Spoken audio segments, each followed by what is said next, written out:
Good morning, everyone, and welcome to the March 9th, 2021 meeting of Henderson County Fiscal Court. We are so glad you're with us this morning. For all the folks who are watching it on Facebook Live, we are glad you're with us as well. We'll begin, as we always do, with an invocation, so please join me in prayer.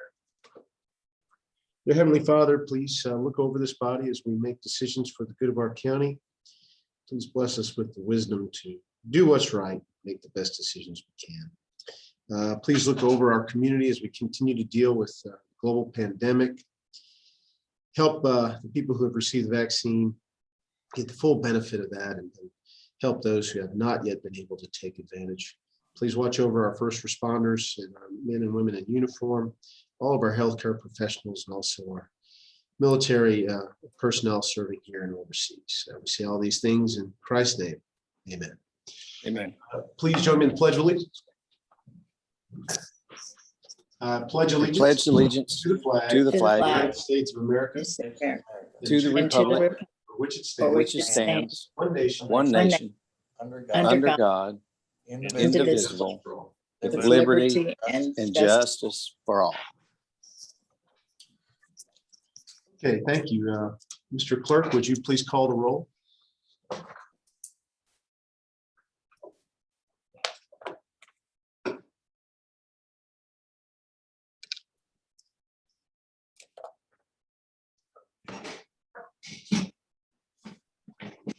Sorry about that. We lost Brent for a second.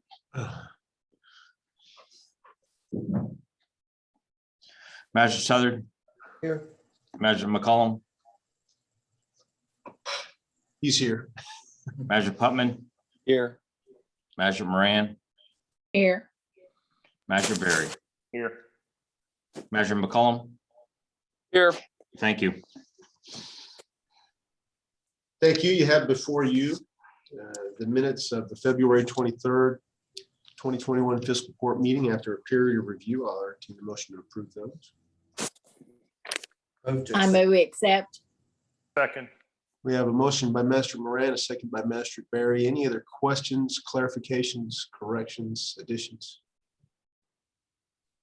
Hearing none, all those in favor say aye. Aye. Aye. Any opposed? Thank you. We're gonna start with the opening of the bid for the network storage equipment that Brent Jacobs put out to bid at our direction last meeting, and we're doing it right now because there's a chance that by the end of this meeting he can come back with a recommendation. We can take care of that today as well. So Brent, if you want to open the bids. Okay, we only received one bid from Pinnacle Computer Services in Evansville, Indiana.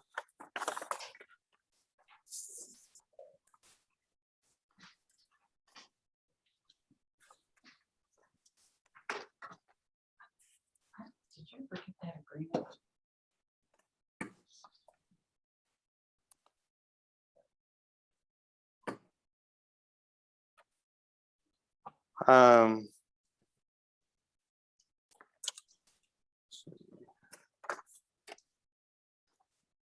Looks like the bid came in at $59,248.19.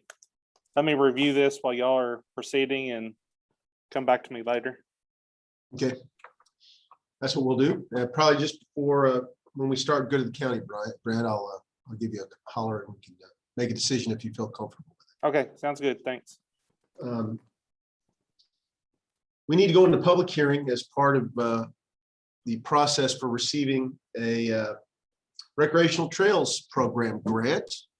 And so with that, I'll need a motion to go into public hearing, please. Second. We have a motion by Master McCollum, a second by Master Putman to go into public hearing. All those in favor say aye.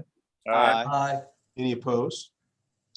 Okay, we're now in public hearing, and we'll start out by having County Engineer Bill Hubiak describe briefly what the grant's going to be for. Do you need to put him under oath? Good point. Bill, raise your right hand, please. Do you promise to tell nothing but the truth, the whole truth? So help you God. Yes, I do. Please go ahead. Okay, this walking trail grant is for phase 3 of the walking trail system out at Sandy Lee Watkins Park. This will be for a half a mile of walking trail to finish up a 5K loop of the walking trail system. This will also incorporate the historic bridge that we're getting from Hancock and Davis counties to cross the creek out there to help facilitate the completion of the loop. This goes along with phase 1 and phase 2 walking trail grants that we received in 2010 and 2013. We had received $50,000 and $75,000 to build what is already out there. So this will help complete the trail for that 5K loop. We've been having a 5K run out there at the park for probably the last 5 or 6 years, but they have to utilize the roadway to complete the 5K loop. This will get them off of the road and completely on the walking trail to complete their race. And the grants for approximately $37,000, a little over that. Yeah, $37,500. It's exactly, we have to match half of the funds with either in-kind service or materials. So the total cost of the half mile is going to be right at $75,000. Okay, excellent. And our HAP's going to be in-kind service. Yes, sir. Good deal. Okay, with that, we will take any public comment. I know we have people watching on Facebook Live, and we will accept comments over Facebook Live. And if anybody has any comment or any objection to the use of this money in this way, this is a trails grant, so it's specifically for trails. Can't be used for anything other than trails, as defined by the grant program. But anybody from the public who'd like to make a comment can use Facebook Live and type in a comment, and we will give it a moment for folks to do that. There's a bit of a delay on the Facebook Live feed, so we have to wait just an extra moment. I'll be watching, Judge. Okay, and I need to ask 3 times. So give me a second. I'll ask again, anybody who have any public comments, any member of the Facebook Live audience who has a comment, feel free. Type it right into the comments.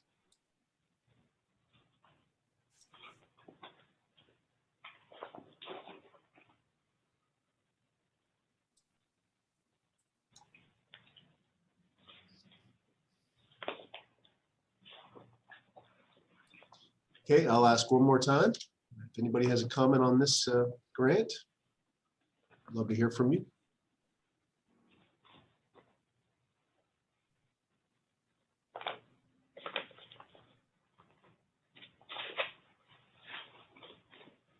Okay, we have no public comments. No And, comments.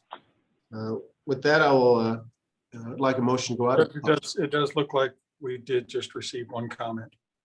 Can you read it, please?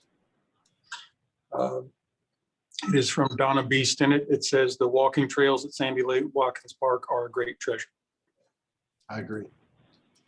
And the completion of the 5K track is, I think, really going to be beneficial. Sandy Lee Watkins is becoming more popular every year, and one of the major uses of the park is that walking trail. Hey, Bill. Ms. Stinnett has done another comment that says, "Exciting to see the loop expand with the next historic bridge." Yes. Hey, Bill, will our guys do most of the work out there to finish that up?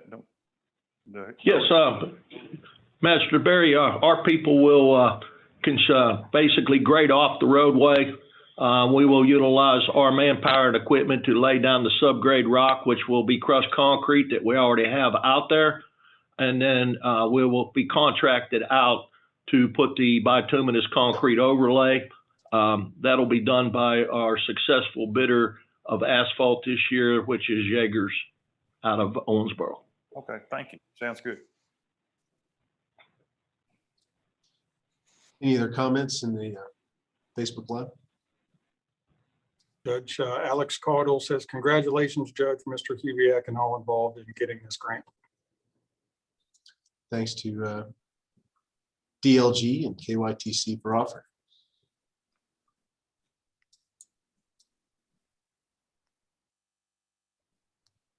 Okay, with that, I'll entertain a motion to go out of public hearing.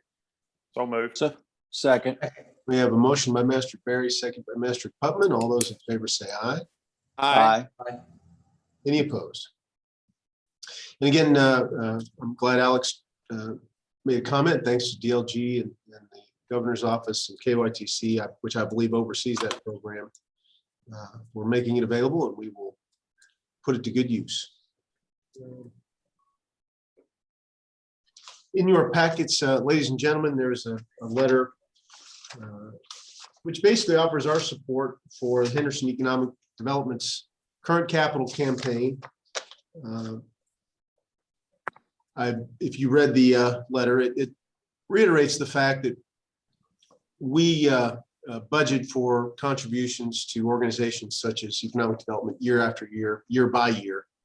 And we don't make commitments beyond the current terms of fiscal court for ongoing payments like that. But we have contributed $50,000 a year for several years now. It's our intention to continue to do that and to help them plan and also keep track of the pledges that they've gotten in their campaign. They asked us to basically submit a letter announcing our intention to continue at that level. And I think it is, but the letter also stipulates that we can't make promises but outside of any fiscal year.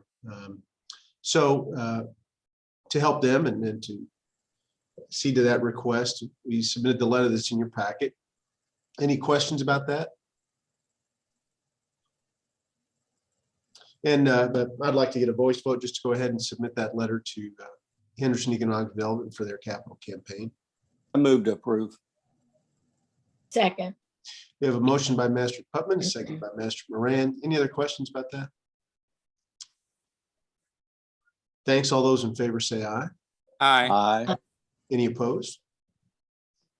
Good.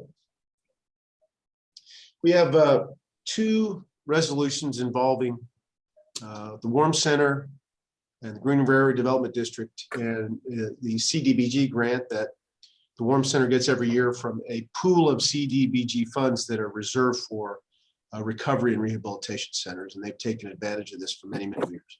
So the first one is a resolution giving the go-ahead to get the grant this year. And we also have a resolution allowing GRAD to act as the administrative agency, which they have for many, many years. And before we have the clerk read those resolutions, anybody have any questions about that? This is a grant that we've approved for many, many years now. Okay, Mr. Wiesen, if you want to go ahead and read the first resolution. Okay, first resolution is for allowing GRAD to handle the, as a contract with GRAD for handling warm funds, the regular warm grant funds. Resolution of the fiscal court of the county of Henderson, Kentucky, authorizing the execution of an, wrong one, try this one.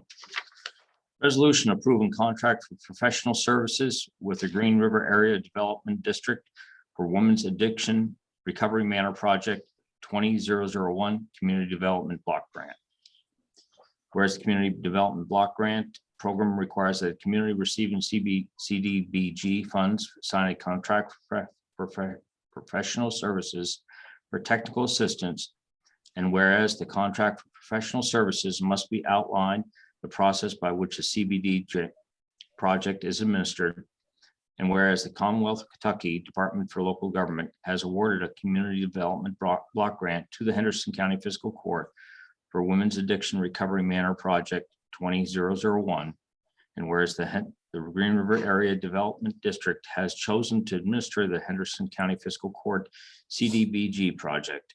Now therefore be it resolved by the Henderson County Fiscal Court that the attached contract for professional services between the Henderson County Fiscal Court and the Green River Area Development District is hereby adopted, and the Henderson County Judge Executive is hereby authorized and directed to execute the same on behalf of the county. The Henderson County Judge Executive is further authorized and directed to execute any and all other necessary and appropriate documents required to effectuate the intent and administration of the aforementioned grant. Entertain a motion to approve that. Move to accept. Second. We have a motion by Master Southern, second by Master Moran. Any other questions? All those in favor say aye. Aye. Aye. Any opposed? Read the second resolution, Mr. Clerk. This resolution is actually, it's not for the same grant that we just did the public service contract for. This is for the COVID funds warm Oh, grant that's that we applied for last fall. A resolution authorizing Henderson County Judge Executive to execute the Community Development Block Grant Agreement with the Commonwealth of Kentucky for the Women's Addiction Recovery Manor. Whereas the Henderson County Fiscal Court previously approved the application for a Community Development Block Grant for the Women's Addiction Recovery Manor. And whereas Henderson County was approved for a grant not to exceed $200,000 for the WARM project. And whereas the Henderson Fiscal Court deems it to be in the best interest of Henderson County to enter into the CDBG agreement with the Commonwealth of Kentucky for the WARM project. Now therefore be it resolved that as Henderson County Fiscal Court authorizes and directs County Judge Executive Brad Schneider to execute the attached CDBG agreement and to execute any and all other necessary and appropriate documents required to effectuate the intent thereof. And this is an additional grant to the one they normally get every year. Correct. This is the grant. The first one was dealt with the grant that we always do annually in May. Apply for that for this fiscal year. This was the grant that we applied for in October for the COVID funds for the Warm Center. Okay. Thanks for the clarification. Any questions about that? Is this a match or is it just a grant? Just a grant. We don't, it's a flow through for our budget. Move to approve. Second. We have a motion by Master Putman, a second by Master Southern. Any other questions? All those in favor say aye. Aye. Aye. Any opposed? Thank you. We also have a resolution establishing an escrow account for the money we're going to be using to defease the 911 bond, the next step in that process, and which is, I think, a great step forward for fiscal court. So Brenda, anything you want to add to that? Just a step we have to go through to get closer to defeasing the bonds, correct? That is correct. Any questions? I'll have Mr. Weason read the resolution.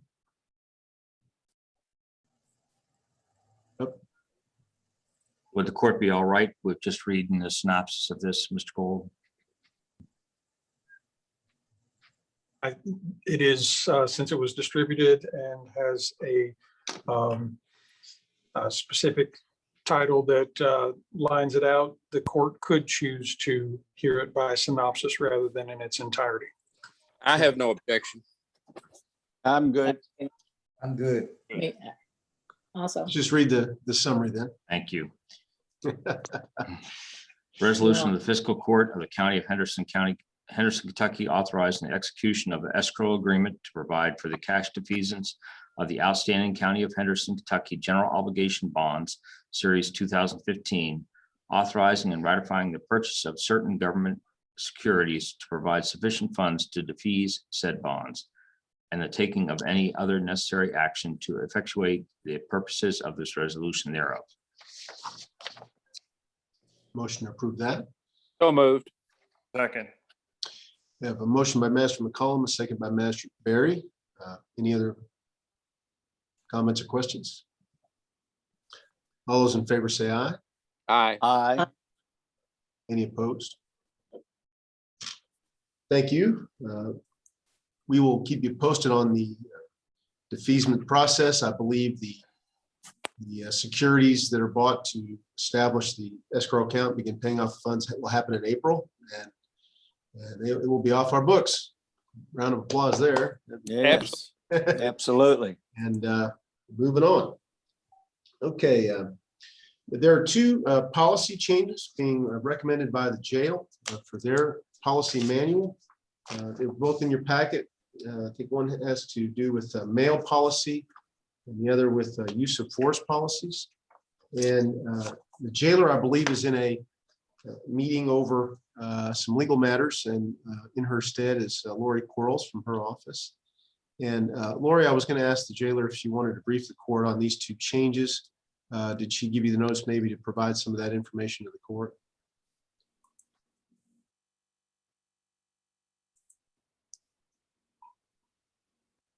I'm not sure she can hear you, Judge. I think she's trying to get it off mute.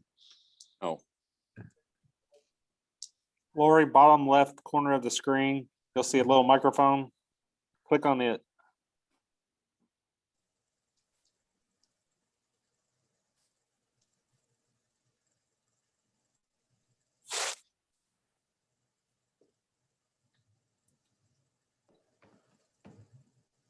There you go. Oh, we still can't hear her though. Lori, we can't hear you. probably needs to turn the sound up.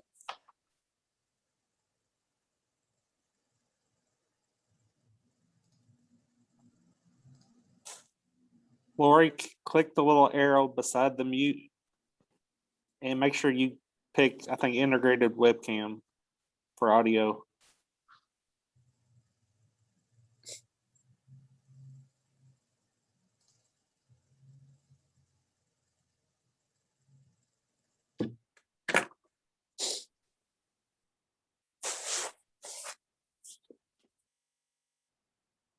You can use your phone to call in.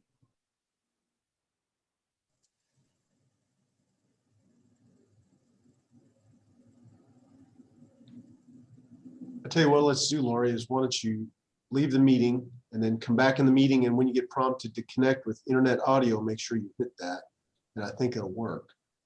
So you want to try that?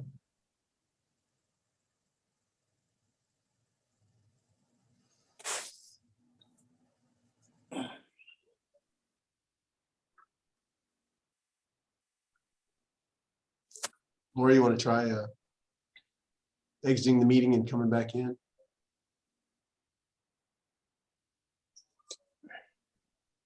Brad, you could have her. Well, that's Just what- gonna try. That raises a good point. While we have Lori check back in.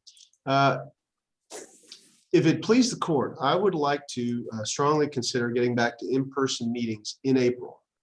The CDC just sent out a directive saying that folks who have been vaccinated, if everybody in a meeting has been vaccinated, they can have the in-person meeting even without masks. Not sure I want to go quite that far, but if most or all of you have been vaccinated or plan to get vaccinated by April, I'd like to try to get back together again in person.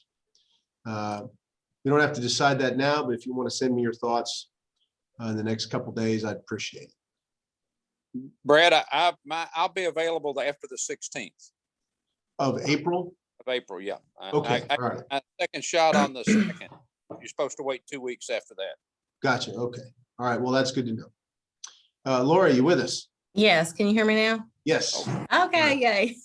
I'll turn it over to you for a briefing on these two policy changes. Okay, the mail policy needs to be changed when we got the scanned mail, because we have contraband being sprayed on inmate mail when it comes to the facility. And they're using it to smoke and everything else. So that was the reason that we needed to change the policy for the mail. And yeah, so it just doesn't come here. It goes to North Carolina and it's scanned there and then sent here. We were getting things like LSD and Yes. drugs were put on the paper that you can't see, but the inmates knew what was going on. So it was they're pretty sneaky. They about getting contraband into the jail. Yes, sir. So Laura, what we have in our packet is a pretty lengthy mail policy, but is that really the only change? Yes, sir. Okay. And Lori, adequate protections have been put in for legal mail for inmates from their attorneys. Is that correct? Yes, that is correct, sir. And I believe this policy was created in coordination with the attorney that's representing the jail on some litigation over mail. Is that correct? That is correct. Thank you. Steve, you're okay with it too? Yes, I was not involved in crafting of this, but I have reviewed it and have seen the emails going back and forth between Jailer Brady and Ms. Blankenship, who assisted with this. And I believe it complies with the current state of the law out there, which always seems to be evolving. But the important thing in it is to make sure that it does protect the safety and security of the jail while also allowing for communication for inmates with their attorneys that's meets constitutional standards. And this is an attempt to do that. And according to Ms. Blankenship, who's been involved in a lot of litigation like this, she believes that it does. Brad, if you don't mind, I would like to separate these, just do a motion to approve that mail policy first. And That's if we fine. can, okay, can we get a second? Second. We have a motion by Master McCollum, a second by Master Moran. I'll ask real quickly, the scanned mail procedure, that's pretty common now, Steve and Lori, and around the United States. Yes, sir. I don't know. Gotcha. And even though inmates' mail is being sent off-site to be scanned and then sent back to the inmates via their tablets, do they, sorry to put you on the spot here, Lori, but if a letter involves a photo or something like that, is that also scanned, or do the inmates end up getting the hard photo? Or No, something it's like also that? scanned. Okay, so they get to possess nothing of hard copy. It's all via digital images on email. Correct, because of contraband. Okay, and that is pretty common now with these mail services and the desire to keep contraband out of jails. Most definitely, yes. Lori, one question I think is worthwhile making clear. To receive this mail, you have tablets in the cells. Are the inmates charged to receive their mail? No. They have their secure number, and they're the only person that can view their mail. And it's not a fee for accessing your mail. No. Okay. Any other questions? Lori, I believe the jailer also told me something about raid or roach spray or something that was coming in and being Yes. ingested by inmates somehow. Can you Yes. expand on that? That is correct. There was mail that did have Raid sprayed on it, and inmates are very creative and they know, and I don't know what that would do for someone personally, but yeah, that at this point, a lot of them unfortunately will do anything to get a drug ingested. So yeah, it was pretty crazy. And apparently enough of that stuff soaked into something has some sort of effect Yes. recreationally. Okay. Yes. Yeah. So is this going to be a cost to the jail? The scanned mail. There It- is. Yeah. Yeah, there is a fee. I don't have the numbers right off the top of my head, but I can find out and get back to you. Compared to trying to check the mail and check for drugs and everything else, Tim, this is a whole lot cheaper than any other option though. Right. Any other comments from the jail committee?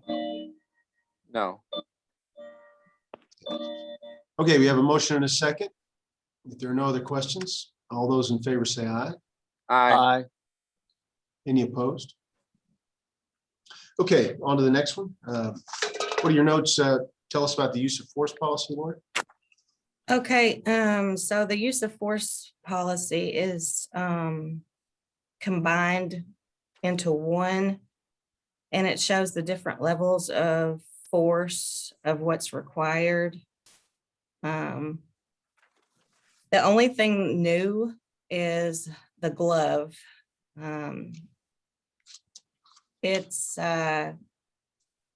you can use it like it's a glove, and it has a little bit of shock to it, and you can control where it goes as opposed to tasers or pepper spray or whatnot.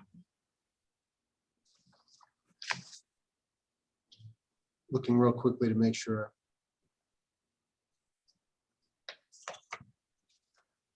Catch that. Any other comments about this from the jail committee? I really don't know that much about it, to be honest with you. This one's sort of new to me. Me too. The glove section, it looks like that is on page 912 Got of it. that PDF. It is subsection III. Got it there now. So this device is new. Lori, I Yes. don't believe our office was involved in crafting this particular use of force. Was this language that came directly from the company that provides these? I am not sure about that. I will have to find out from the jailer. Laura, do you know if this is a fairly common device in detention centers now? Yes, sir. I know they had it at the KJA conference, and several jails have picked it up. I can understand the concept. I can see where it would be effective. A little Yeah, bit easier to control. yes, sir. Before we approve this, we need to have Steve's office look at this. Well, I will say we have reviewed it and we found no objections to it. Okay. We just weren't involved in the creation part of it. But that is something that we have since reviewed after it's been provided, and don't see any particular problems with it. In I'm that sorry, regard, precisely. prove it then. I'm sorry, what'd you say, Master McCall? I said, in that regard, then I would make a motion to go ahead and approve it. Let's second it. We have a motion by Master McCollum, a second by Master Southard. Any other questions of Lori or Steve? Hearing none, all those in favor say aye. Aye. Aye. Any opposed? Thank you. And Lori, if you wouldn't mind, when the overall policy manual is updated with these included, would you mind sending us a copy or have jailer send us a copy of Yes, the sir. full document? That'd be great. I appreciate Yes, it sir. very much. Brad, could we get a copy for all the magistrates then? If they send it to our office, we will make copies for everybody. Thank you, sir.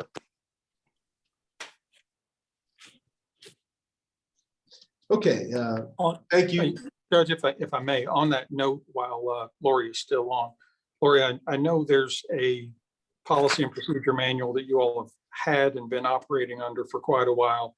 And then there's been a version that you all have been working on updating for a couple of years. Do you all have any idea how that project is coming? I know you've got these two sections out of the way now, but where does all that stand? To be honest, I don't know the answer to that one. That would be directed to Jailer Brady. Okay, thanks. And Lori, tell her we'll still take the updated one after these policies are inserted. And then, as it gets updated over the course of however many weeks or months it takes, we'll just ask for updates. We Okay, may need to update the whole thing again after we review it. I think that's what we need to do, maybe. I'm not sure. We'll check back in with. Okay. Thank you again, Lori. I appreciate it. thank you. Mr. Gold, your report. Yes, sir. I delivered several checks to Mr. Weason earlier today. One for jail fees collected in the amount of $686.29, interest in the amount of $30.25, and $151.23, bringing the total for today to $867.77, and the fiscal year to date to $115,162.55. Get a motion to accept that. So moved. So moved. Second. We have a motion by Master McCollum, a second by Master Barry. Sorry, Master Pubman, you were a little slow on the trigger there, but we'll get you in the record somehow, some way here. So we have a motion and a second. All those in favor say aye. Aye. Aye. Any opposed? Thank you. Treasurer Ryder, we have some fund transfers and any new claims. The transfers are as presented, and this is redistributing appropriations within the existing budget. This involves the general fund and the jail fund. Are there any questions on the transfers? No. I do have claims from the general fund to SciTex in the amount of $550.48. This is for Judicial Center custodial supplies and is to come from the Judicial Center expenses appropriation line. From the road fund to Dale Marketing LP in the amount of $1,382.19. This is for a computer and setup and is to come from the road office supplies line. To Jasper Engine in the amount of $4,503. This is for parts and is to come from the road maintenance, repair, and equipment appropriation line. From the jail fund to US Bank in the amount of $1,624.10. This is the credit card, and the majority of these expenses are to come from the office supplies, building repairs and maintenance, and equipment repairs and maintenance appropriation lines. And this is all the claims. I would make a motion to approve the transfers and the claims. Second. Any other questions? We have a motion by Master McCollum to accept both transfers and claims. Second by Master Putman. Any other questions? All those in favor say aye. Aye. Any opposed? Thank you. We have with us Brian Bishop from the Planning Commission. There were recent recommendations made by the Planning Commission. He's here to quick briefing and any questions. Brian?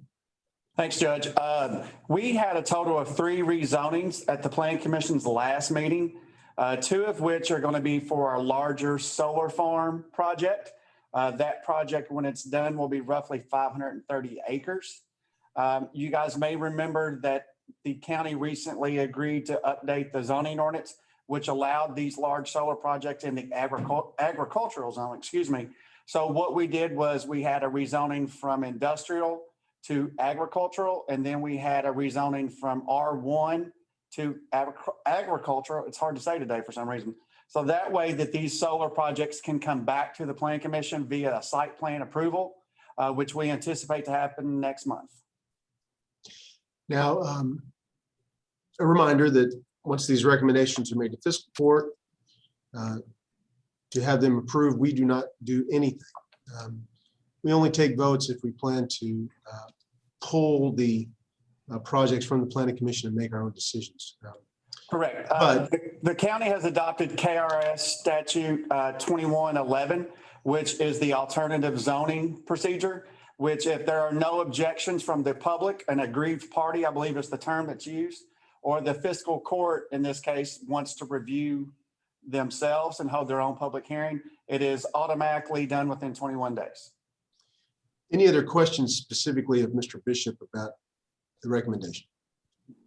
No. If we try to do something, we would have to do our own findings of fact and everything. So I'm in agreement with, I have no questions about these 3 rezonings. I've reviewed them. I have as well, Charlie. Thank you, Brian. Yes, Yes. sir.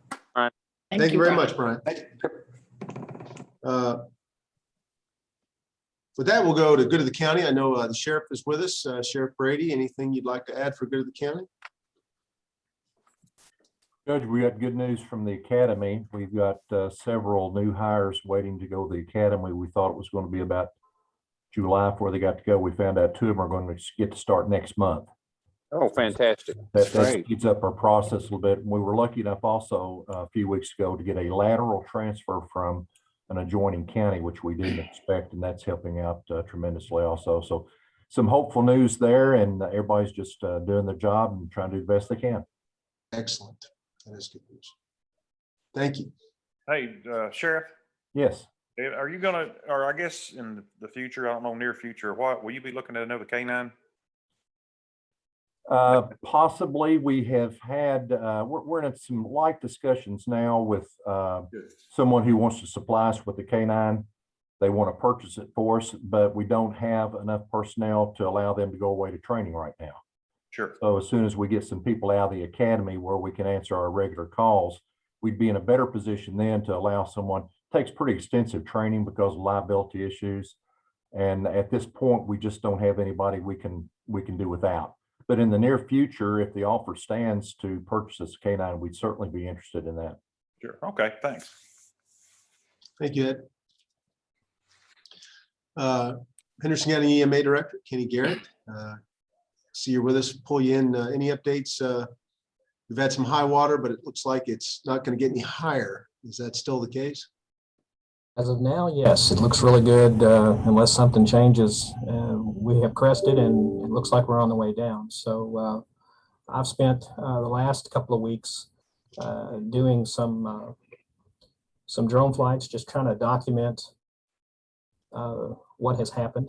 And I'll just run through a few slides here with everybody so that you can kind of see what we've seen out in some of the areas. So this is the far east end of 811 looking off to the northeast. And you can see that been quite a bit of flooding out in those low-lying areas, but that's normal. You know, This is Reed Beals, in case you're not familiar. That's right.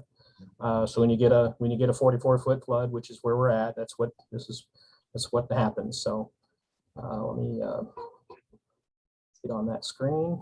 There we go.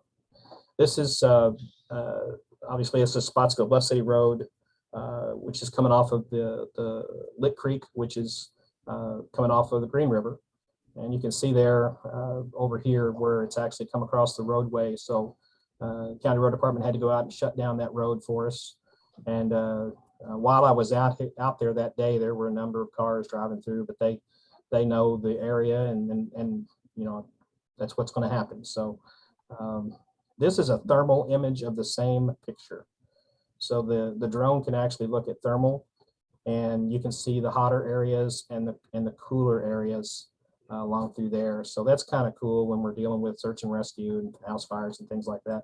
We can deploy this and look for warm and cold people, things like that. That's basically the same thing backed off where it's coming through from the east looking west. Here's another shot of 811 on the Reed end, Beals end, looking over towards Rockport. You can see 811, how it goes up through here and goes on out. And then if you want to do this, we'll take about just a few seconds. Rockport or Newburgh?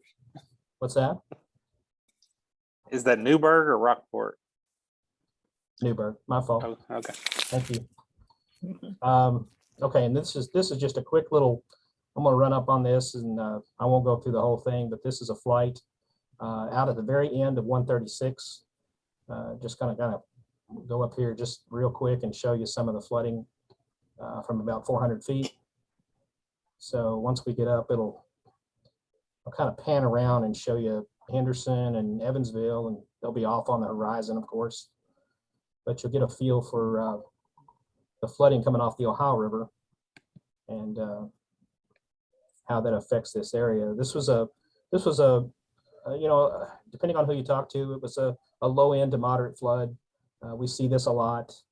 We get up a couple more feet, excuse me, we get into a lot of the flooding that really will displace people and have some major impacts on roads and things like that. So this will pan around here in just 1 second, and then we'll stop it and take any questions that anybody might have. So okay, now you're looking straight off ahead, you're seeing, that's GE way off there, where I just spun by it real fast. I can't stop that. But hopefully not making anyone dizzy, but looking back towards Spotsville and then off to the west. So I'm gonna stop that and then stop sharing my screen.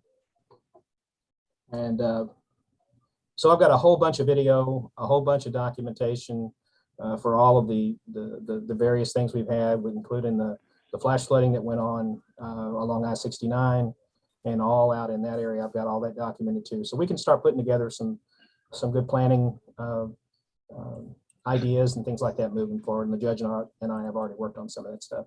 Other than that, I'm looking forward to it warming up and as little rain as possible. So that's it. Kenny, could I ask a question? Those were awesome pictures. Sometime next time we get a rain, could you maybe shoot out towards the airline road area and see what all's covered? You know, when that road backs I up. didn't And include those, Charlie, in these. I didn't include them, but I do have an extensive, I'm gonna say library, but a bunch of photos basically of that particular area with this last flash flooding event. So I already have that done. You're more than welcome to see them. I can talk you through that over the telephone. Well, is there a way we could maybe get it on a map to see what kind of what kind of area is flooded by that? Yes.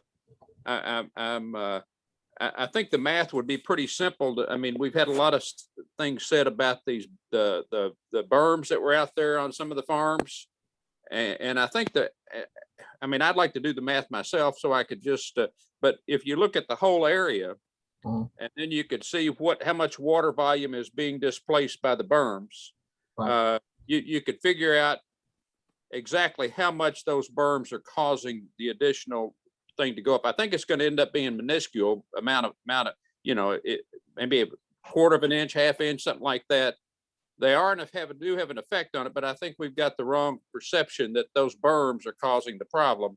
The problem is the straw. There's not a big enough pipe taking the water away from that area compared to the other areas. I mean, it takes about 5 more days for that area to drain versus the North Fork and the other portions of our creek. And I just think I'm whenever it was so cold, when you had the cold water and it rained right after that, you have some 16-year-old kids driving out there and run through that water and get caught. I mean, they're going to get cold real quick and soaking wet. And, I just would like to, I think that's something we've got to continue to work on, is try to eliminate that as much as possible.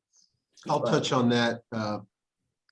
After the rain, I asked Kenny to shoot video from the cut through all the way out to Airline Road, and to get a better handle on how much of Elam Ditch's drainage problems could be caused by a narrowing of the ditches once they get into town, any overgrowth in ditches that may or may not affect that flow. Kenny got some good footage all the way from, if you know where the cut through is, just behind Country View subdivision, basically all the way out to Airline Road. As that stands right now, we have offered to pay as a fiscal court for the cleaning of Elam Ditch from I-69 all the way to the cut through to help that. Kenny's video showed that from I-69 to 41, the ditch was flowing freely at that high, when we had the high water a couple weeks ago. I went out multiple days in a row out to the Airline Road Bridge, and Elam Ditch was flowing freely then too. There are some overgrown ditches from 41 towards the cut through. We're working with the landowners now and we have been for some time, trying to get their ditches cleaned out. One area borders the Hazex materials yard, and the team at Hazex has agreed to clean that out once the water gets low enough to do a good job. It is on their property. Technically, it's their responsibility to keep it clean. Their neighboring farm belongs to the Hutchinson family, and they have not been as cooperative in cleaning out their ditch. It's the one closest to 41, headed towards the cut through.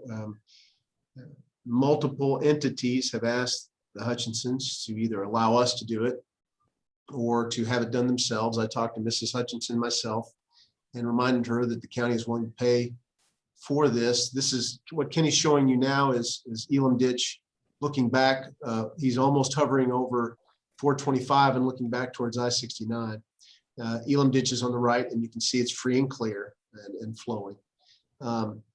So in the case of the Hutchinson farm, either they would allow the flood mitigation board to arrange for cleaning out that ditch. If they could not reach an agreement, the ditch commission, the board of drainage, does have the legal ability to go in and clean it for them and charge them without necessarily being granted an easement. The drainage board does have the ability to go in and clean a ditch if it determines that by not cleaning the ditch, it is impairing the flow, the free flow of water through our drainage system. Judge, just to clarify there, the ability to charge the landowner does have to do with whether or not the obstruction has to do with the landowner's negligence. Just want to make that clear. Yeah. Well, Brad, I have heard a little bit about this. My understanding, there's been some miscommunications to some degree with the Hutchinsons. I think their son is under the false impression that if they allow us to clean it out, then the city can annex them. And I think that's one of their big problems. They don't want to be annexed. And I think it's just a red herring. I think it's just a misunderstanding, but I don't think it, Steve, you correct me if I'm wrong, but I don't think that puts them in any position where they can be annexed. No, we try to explain that to Ms. Hutchinson. Annexation. Yeah, I mean, it's just. We reminded Ms. Hutchinson that she could have it done herself, using any contractor she'd like, including the family that farms her ground, which is the Elders from Morganfield area. And I believe where it stands now is that they are communicating with her, as well as Billy Ray, who is chairman of the Board of Drainage, to try to arrange some sort of situation where they're confident that this fear of being annexed is allayed and they can get the ditch clean. Now, from what, and I'll keep you posted on where that goes. And again, the county has offered to pay, as we've discussed many times in the past, for that cleaning to be done. We will pick up the tab. Both the flood mitigation board and the ditch district would not have to worry about handling that cost. We would cover it because of our interest in keeping Elam Ditch upstream and Airline Road as free as possible. Now, I will say that as an amateur hydrologist looking at the video that Kenny shot, there's no guarantee that cleaning out, we did not demand that the Hutchinson's drainage ditch be widened or necessarily deepened to any degree. That is not what we've talked with them about. We merely wanted to clean it, clean out the bottom of any overgrowth. There's no guarantee that anything we're planning on doing in cleaning will significantly impact the flow, the speed of flow going all the way back up Elam Ditch out in the county. It could help, it might not. What I have witnessed is starting from just a few minutes after the first rain ended, Elam Ditch was flowing quickly. I think one of the problems now, again, as an amateur hydrologist, is the sheer volume of water going into Elam Ditch. It has become one of our highest volume drainage ditches in the county. And I don't know if that's new or that's been the case for some time. Beyond Airline Road, farther north into the county, many farm fields drain into Elam Ditch. And the amount of water going into that ditch is probably part of the challenge here with getting it to lower its levels quickly as compared to other ditches in the county. I have no doubt that as far as Airline Road flooding goes, the levees that are on farm fields play a role in that, but it's not the only role. And we're working with KYTC right now, again, to ask them to check the culverts underneath I-69 that allow Elam Ditch to flow out in the county in towards the city to make sure that's clear. We've also asked KYTC to consider what's called flap gates on the two culverts on the west side of Elam Ditch Bridge, the Airline Road Bridge over Elam Ditch, that would allow water to escape into the main ditch, but not come in from the main ditch. Because one of the things that floods Airline Road is the flow of water into the ditches on either side of Airline on the west side of the bridge, especially on the right-hand side, which borders a farm field with a levee. That is a very deep ditch, but so much water comes into that ditch that it ends up flooding the road. And again, the sheer level of sheer volume of water going to Elam Ditch makes it hard for its level to lower beyond those culverts to allow water to drain out. So I think a combination of all those things is what's causing this challenge. And again, Airline Road's a state road, and the state has primary responsibility in this case, but they are hampered by many things, I guess. And of course, the drainage ditches are our responsibility, and so, or the responsibility of the Flood Mitigation Board, the landowner, and the Drainage Board. So all those things are in the works. I will keep people posted. Again, whether we can get the Hutchinson's ditch cleaned out in a quick way here in the next month may or may not help, but it can't hurt, that's for sure.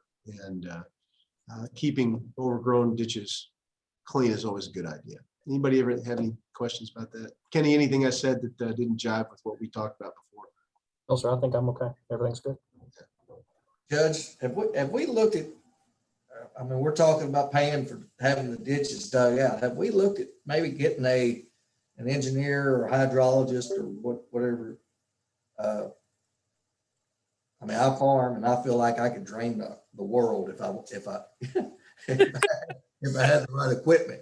But sometimes these guys can look at a ditch and tell, well, you need to do this or this, and we may be heading in the totally wrong direction because none of us are truly hydrologists to get rid of this water. So well, as you know, as a member of the Water Flood Mitigation Board, they do have a hydrologist, I believe it's Frank Williams, who has looked at this and has recommended cleaning out ditches. I don't think that's a huge stretch of a recommendation that we keep ditches clean. Now, whether it'll have a significant impact on what happens upstream, he has only begun to study that, but he has recommended that we keep ditches clean. well, yeah, there's no doubt that clean ditch is definitely going to run more than one that's obstructed. But I was just wondering I didn't know if Frank was looking at the Elam project.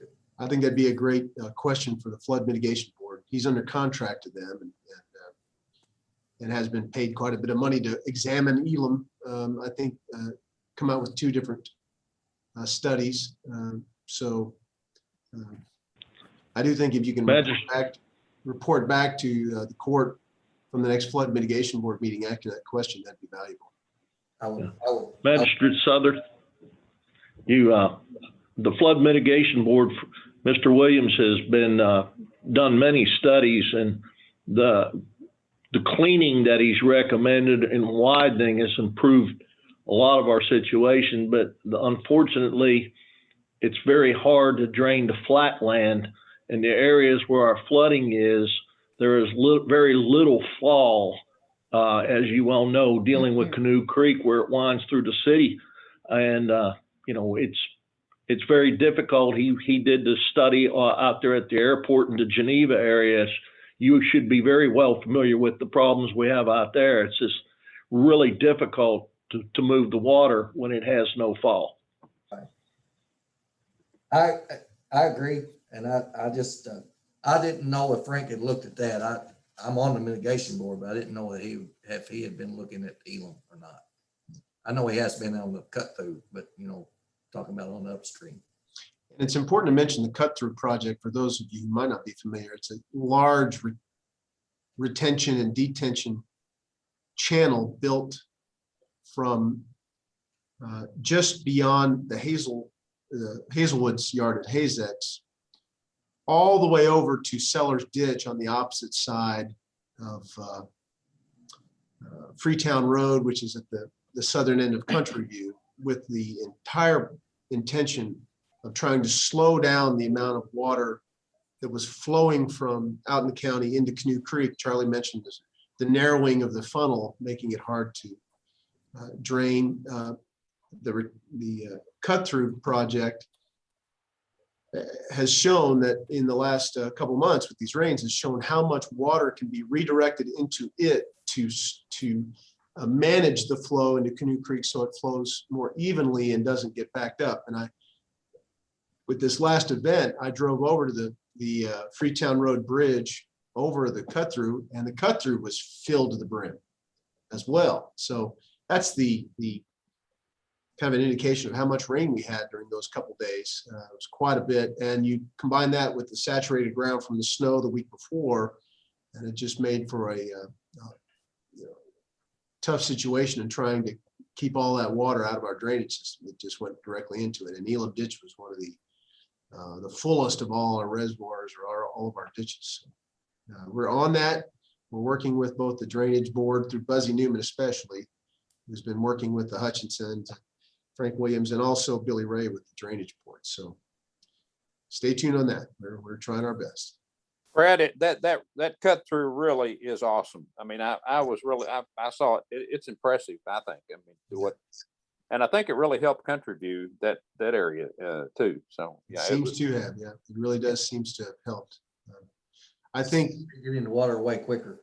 Yeah, because of the nature of Canoe Creek, we will always have an issue. You know, Henderson County has always had these issues in its history. We are, just because of the topography, it's a challenge. But as much as we can do as human beings to fight back Mother Nature here, we're trying. Okay, enough about ditches. More about ditches in the last 4 years than I ever thought I'd ever know.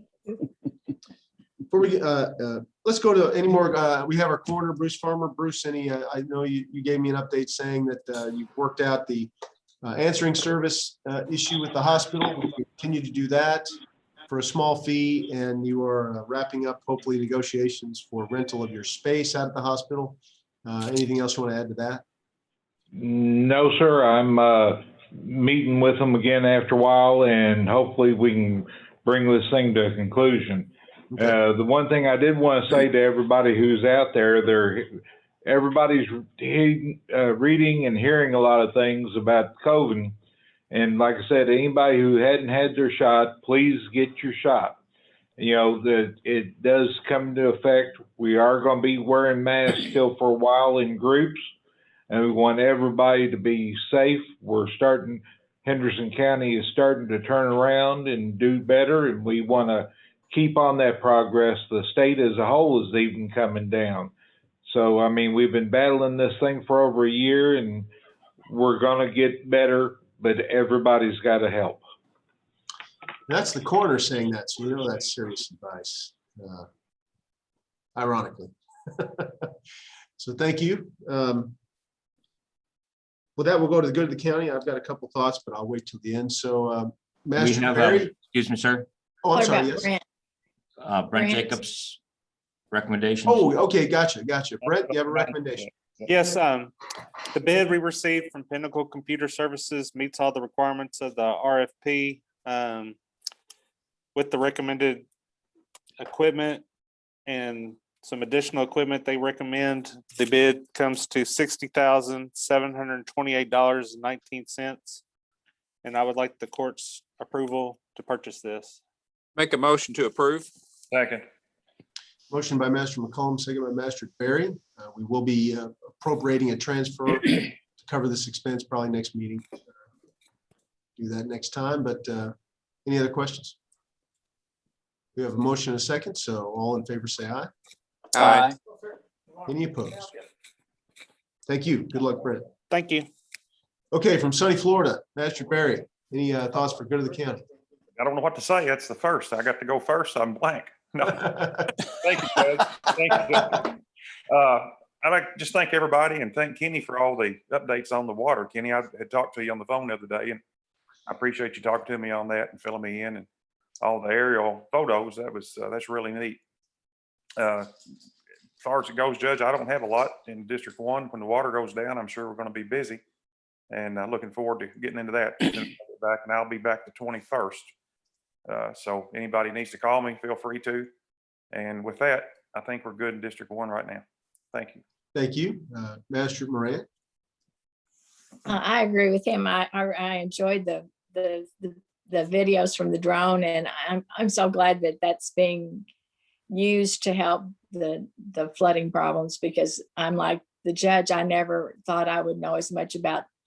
I have sheets of pictures of videos and how about the ditches and how they feed into each other and all that. I never thought I would know so much about ditches, but I'm glad that that's being done, and I encourage everybody to wear their masks and stay safe and enjoy this beautiful weather, and all's good in District 2. Thank you. Master Southern. Kind of like Keith, we've got plenty of water down here in District 3 too. The biggest ditch we have is full. But it is receding.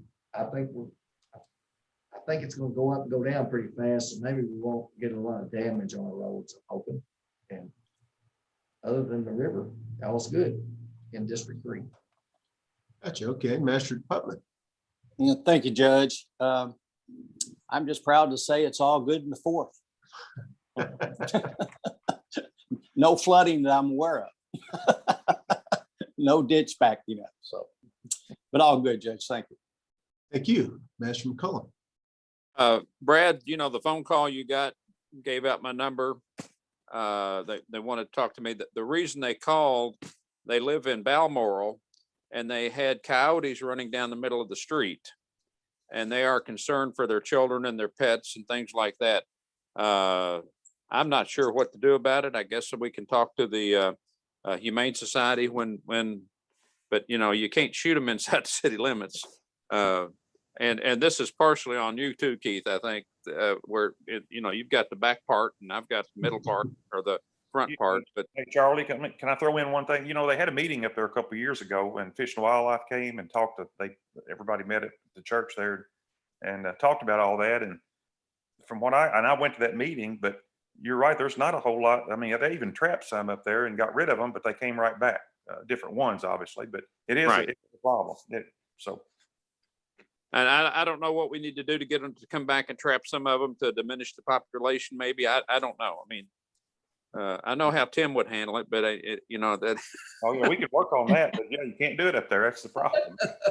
But hey, Charlie, what Fish and Wildlife said, and Tim knows about this too. I'm sure they said if you trap 8 coyotes, for an example, and get rid of them, then 10 or 12 will show up.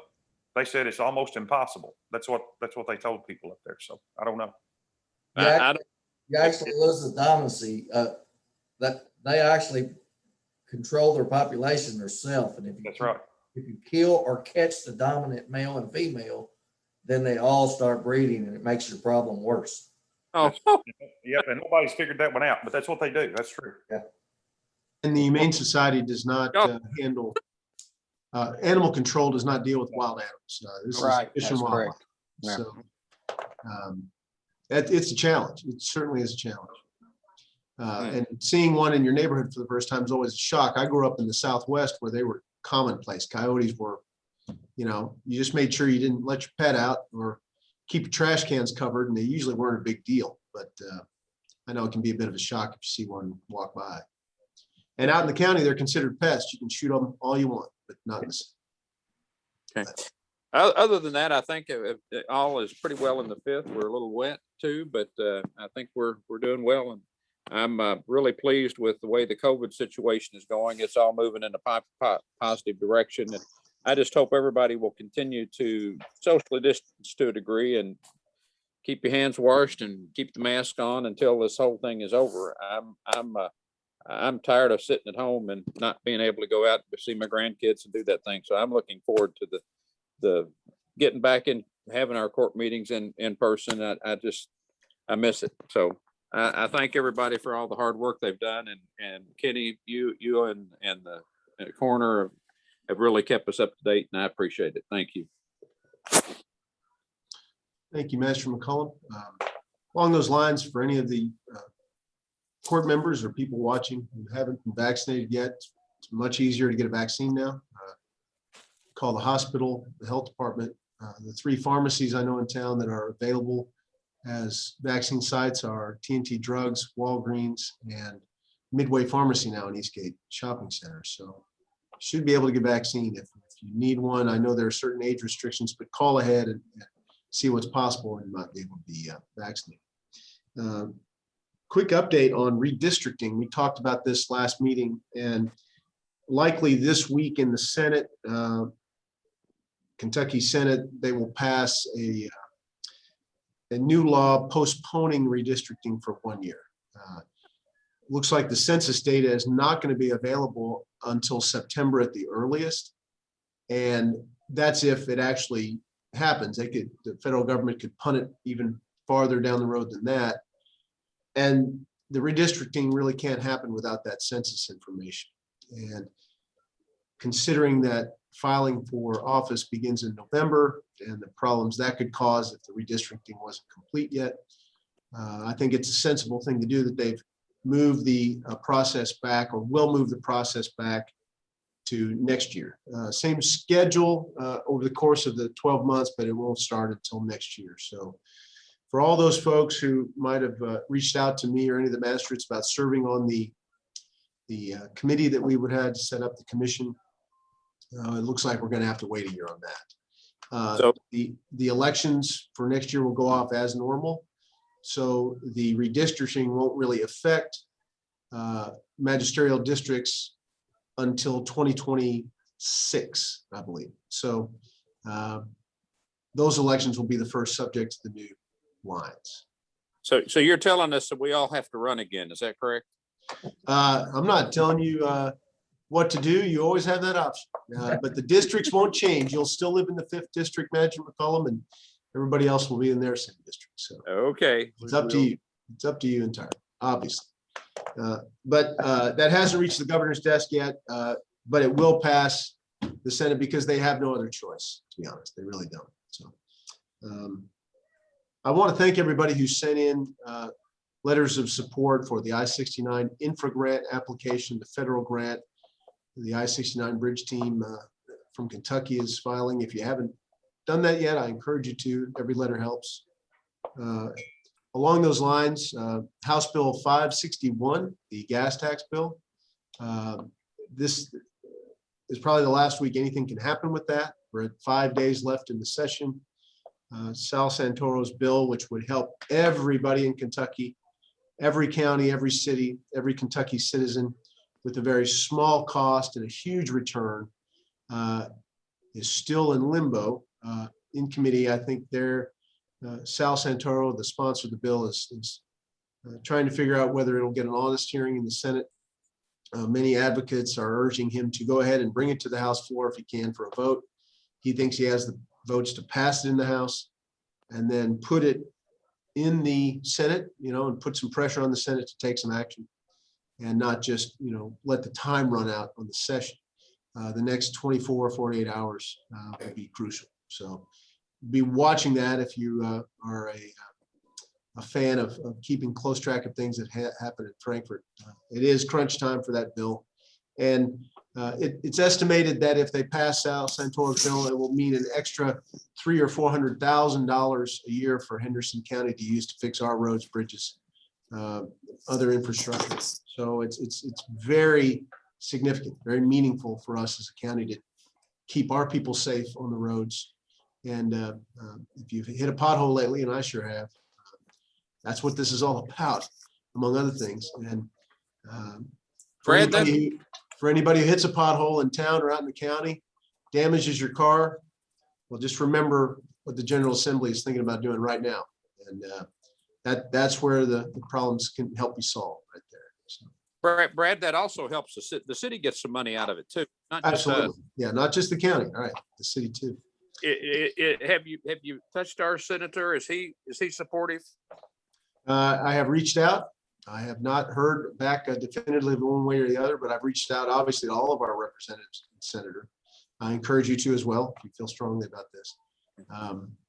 But they know both our feelings here in Henderson County and the wide range of both judge executives, mayors, fiscal courts, city commissions, business groups, infrastructure advocates. It's one of the largest coalitions of advocates I've seen, and they all understand where our position is, what our position is on this, and how it will benefit us all. So I'll keep you posted on that. You'll hear plenty about that in the news in the next week, I'm sure. So unless there's anything else, good discussion today, good session. I appreciate you being here. Appreciate all of you, everything you do. I'll entertain a motion to adjourn. So move. Second. We have a motion by Master Putman, a second by Master Perry. All those in favor can leave, and we'll see you all soon. Thank you, everybody. Everybody. Have a good day.